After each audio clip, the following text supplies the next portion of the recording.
Assalamualaikum warahmatullahi wabarakatuh. Perkenalkan, nama saya Riza Aditya Kurniawan. NIM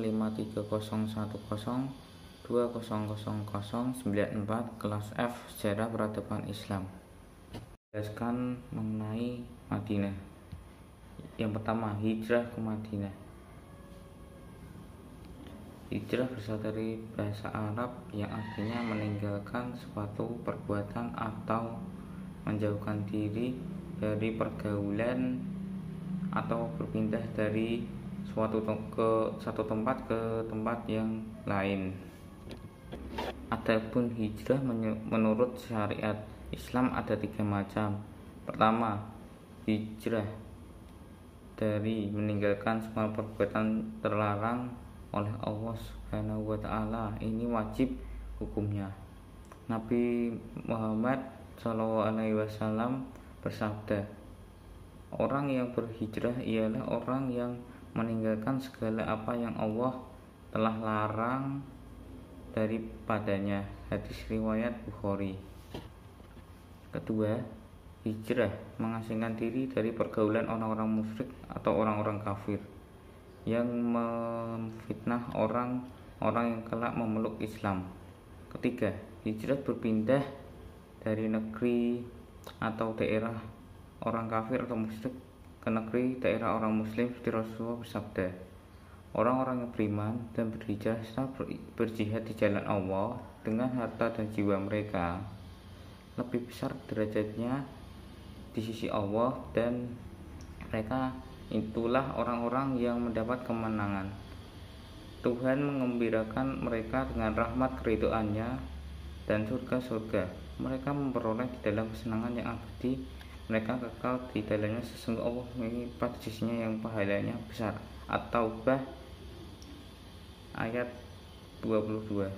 Hijrah ke Madinah berawal dari ketidakamanan kaum muslimin Mekah dari tindasan dan ancaman kaum kafir Quraisy, sehingga kaum muslimin sudah tidak dapat merasakan kenyamanan di negeri sendiri. Maka Rasulullah SAW meminta para sahabat-sahabatnya supaya menyusul kaum Ansor ke Yasrib. Hanya saja dalam meninggalkan Mekah, kaum muslimin hendaknya berpencar-pencar supaya tidak menimbulkan kepanikan kaum Quraisy terhadap mereka. Menurut Ahmad Syalabi, ada 5 faktor yang mendorong orang-orang Quraisy menentang seruan Islam, yaitu mereka tidak membedakan antara kenabian dan kekuasaan. Mereka mengira bahwa tunduk kepada seruan Muhammad berarti tunduk kepada pemimpin Bani Abdul Muthalib. Nabi Muhammad menyerahkan persamaan hak antara bangsawan dan hamba sahaya. Hal ini tidak disetujui oleh kelas bangsawan Quraisy. Para pemimpin Quraisy tidak dapat menerima ajaran tentang kebangkitan kembali dan pembalasan di akhir akhirat. Taklid kepada nenek moyang adalah kebiasaan yang berakar pada bangsa Arab. Pemahat dan penjual patung menganggap memandang Islam sebagai penghalang rezeki. Halangan dan rintangan dalam Rasulullah berdakwah selalu saja ada, bahkan sampai sekarang pun. Di mana ada kebenaran, di situ ada kebatilan. 2. Negara Madinah dan Konstitusi Madinah. Piagam Madinah. Peristiwa-peristiwa bersejarah yang berkenaan dengan hijrah Rasulullah dan para sahabat yang kita pelajari dalam sejarah merupakan petunjuk tentang hijrah lahir atau hijrah kecil. Hijrah besar bersifat rohani dan batin. Dalam konteks hijrah kecil, kita dapat mengetahui aspek-aspek sosial, politik, ekonomi, dan budaya dari awal pembentukan suatu masyarakat dalam suatu sistem dan mengancam prinsip-prinsip Islam yang bisa membahayakan masa depannya. Maka hijrah merupakan suatu jalan yang tak terhindari.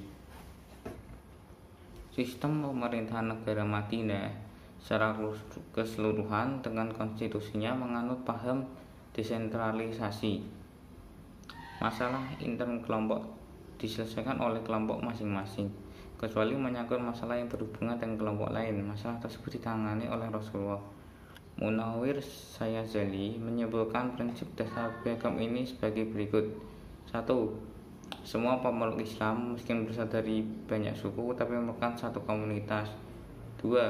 Hubungan antara anggota komunitas Islam dengan anggota komunitas yang lain didasarkan atas prinsip-prinsip yang oleh beliau sebagai kesatuan agama dan politik. Rasulullah berhasil menciptakan satu bangsa di bawah satu naungan kepemimpinan.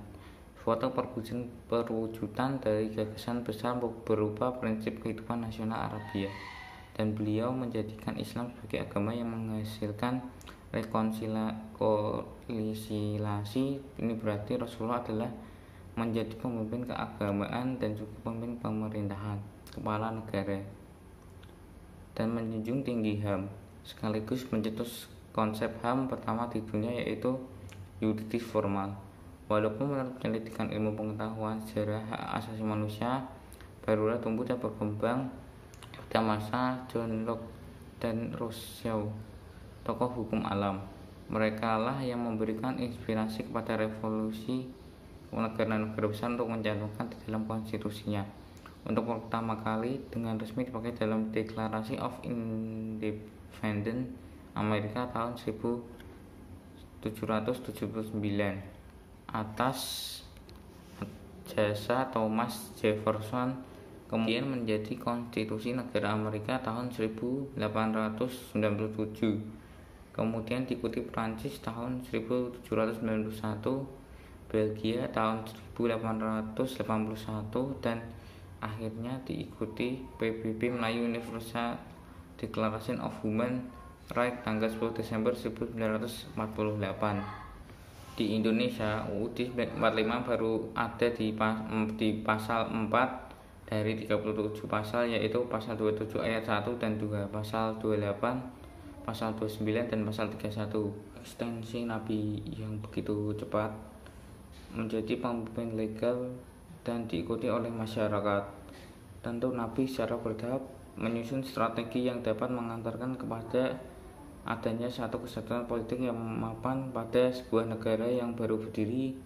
Maka setelah 8 bulan berada di Madinah, Nabi Muhammad mengirim pasukan berjumlah 30 orang dipimpin oleh pamannya Hamzah bin Abdul Muthalib ke daerah Isa di tepi Laut Merah. Mereka bertemu dengan 300 orang pasukan Quraisy di bawah pimpinan Abu Hahal bin Hisham. Antara kedua pasukan tidak terjadi kontak senjata.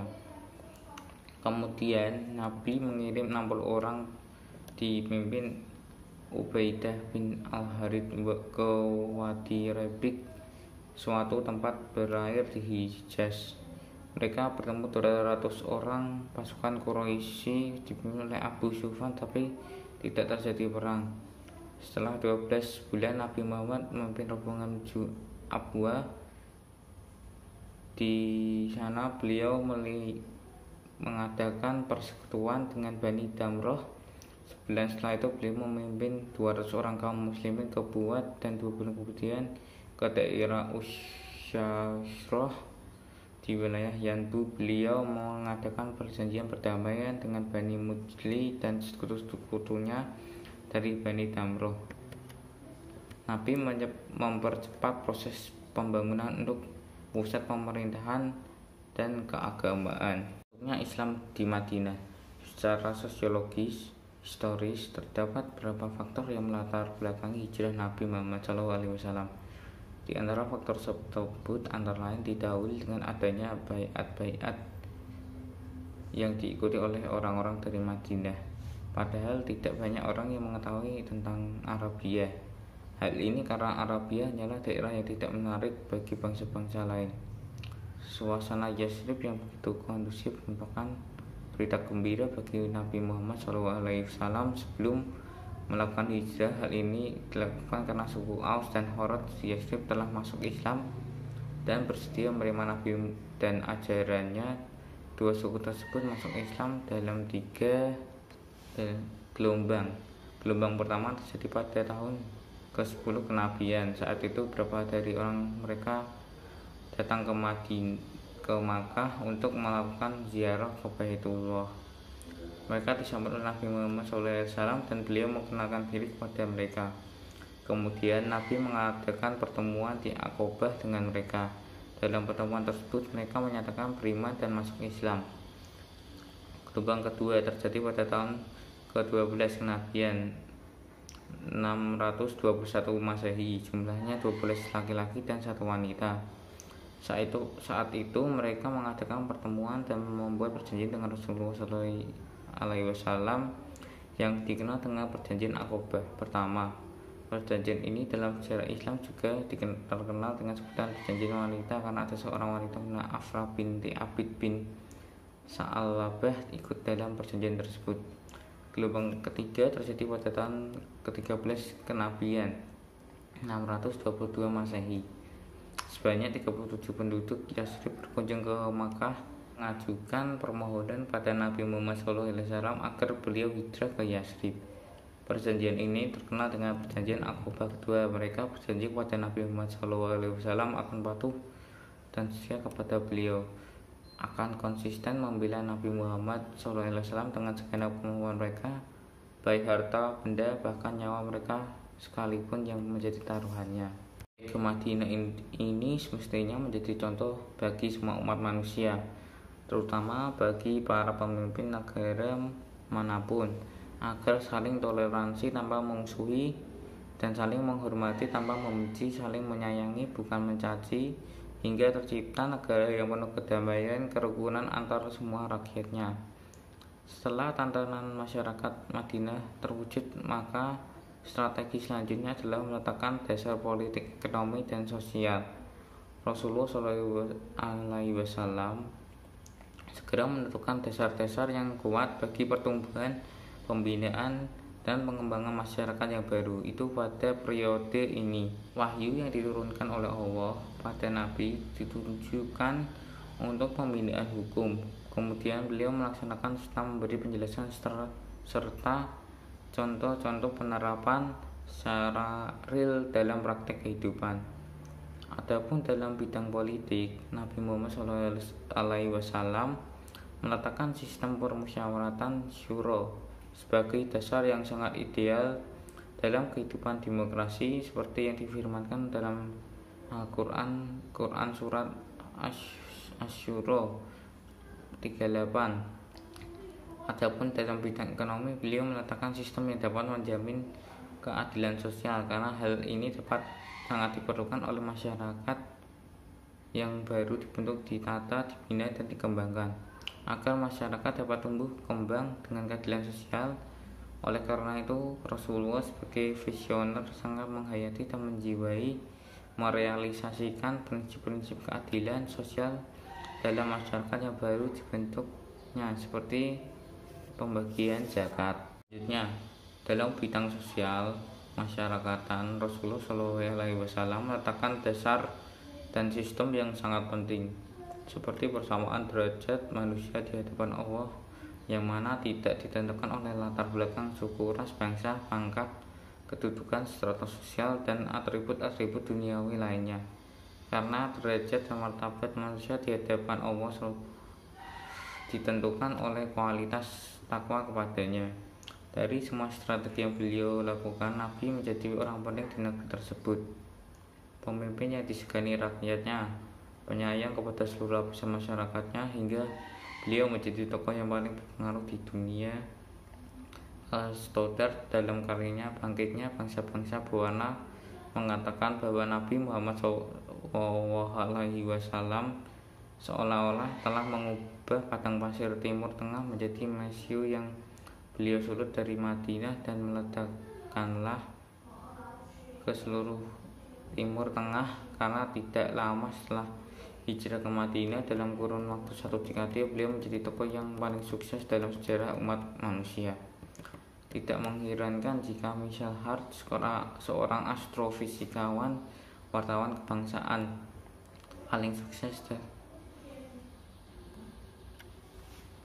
Tidak mengherankan jika Michael Hart, seorang astrofisikawan, wartawan kebangsaan Amerika, penulis buku tentang salah satu tokoh paling berpengaruh dalam sejarah, ia menempatkan Nabi Muhammad SAW pada urutan pertama dari tokoh lainnya, mengalahkan seperti Isaac Newton, Yesus Kristus, Siddhartha Gautama, dan seterusnya menantang ia mengaku bahwa di antara sosok tersebut, jika dilihat dari efeknya, namakan Nabi Muhammad SAW yang paling berpengaruh dalam sejarah umat manusia. Perjalanan hijrah Rasulullah SAW dari Makkah ke Madinah merupakan salah satu peristiwa penting dalam sejarah Islam. Hijrah Rasul menjadi bagian yang urgen merencanakan dakwah Islam yang strategis, kondusif, terlebih bentuk Madinah siap dengan setia mendukung Nabi Muhammad SAW. Bahkan rela berkorban dengan seluruh harta, jiwa, raga, dan mereka. Kesiapan itu menunjukkan keberhasilan Rasulullah dalam memantaskan jiwa primordialisme sukuan, terutama di kalangan suku Aus dan Khazraj.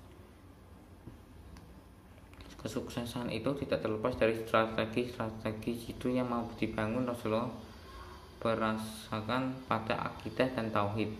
Di samping itu, Islam sebagai agama kasih sayang sangat menentang kekerasan, maka tidak heran jika strategi yang diaplikasikan Rasulullah mendapatkan kekerasan. Maka tidak heran jika sambutan dari masyarakat sehingga menjadi jalan mulus bagi Rasul dalam menjadikan Madinah sebagai negara Islam yang penuh kedamaian, keadilan, kesejahteraan, dan saling toleran dengan segala kemajuan yang ada. Kira-kira strategi yang dilakukan Rasulullah dalam menegakkan agama Islam. Tantangan yang dirasakan saat awal berdakwah di kota kelahirannya pada akhirnya terbayarkan dengan kesuksesannya dalam mendirikan sebuah negara Islam. Pembangunan itu dilanjutkan dengan membangun masjid sebagai sentral dari segala kegiatan, menyatukan kemajemukan masyarakat hingga tercipta masyarakat yang beragam dan dalam satu aturan. Masyarakat yang dahulunya sangat menjunjung tinggi primordialisme kesukuan, menganggap sukunya yang paling benar dan berkuasa, tidak mau dipimpin oleh kabilah lainnya, justru berbalik tunduk dan patuh terhadap Rasulullah SAW sebagai pemuka agama sekaligus kepala negara. Rasulullah SAW telah berhasil menjadikan Madinah sebagai ladang perjuangan yang baru sebagai awal mula tonggak peradaban Islam.